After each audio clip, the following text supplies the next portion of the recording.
കൃത്യമായിട്ടുള്ള തെളിവുണ്ടായിട്ടും ലോകത്തിന് മുഴുവൻ അത് സ്വർണ്ണമായിരുന്നു അറിയാമായിരുന്നിട്ടും അത് സ്വർണ്ണമല്ല ചെമ്പാണെന്ന് എഴുതിയ വാസുവിനെ കള്ളനെന്ന് തന്നെ ഞങ്ങൾ വിളിക്കുന്നേ.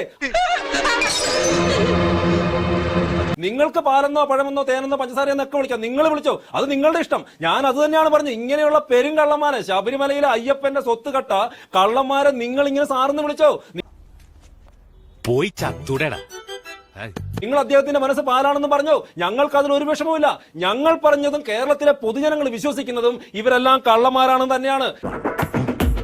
പിന്നെ ശ്രീ അമിത്ഷാജി ജയിലിൽ കിടന്ന കാര്യമൊക്കെ പറഞ്ഞു. അദ്ദേഹത്തിനെതിരെ ഈ രാജ്യത്ത് ഏതെങ്കിലും ഒരു കേസ് പോലും ഇല്ലെന്ന് അദ്ദേഹം മനസ്സിലാക്കണം. നിലവിൽ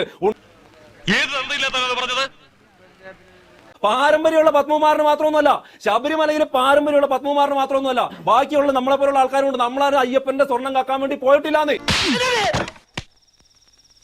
ഇത് തെളിവുകൾ പകൽ പോലെ വ്യക്തമല്ലേ? ഇതിൽ കൂടുതൽ എന്ത് തെളിവുകളാണ് നിങ്ങൾക്ക് വേണ്ടത്? നോക്കൂ,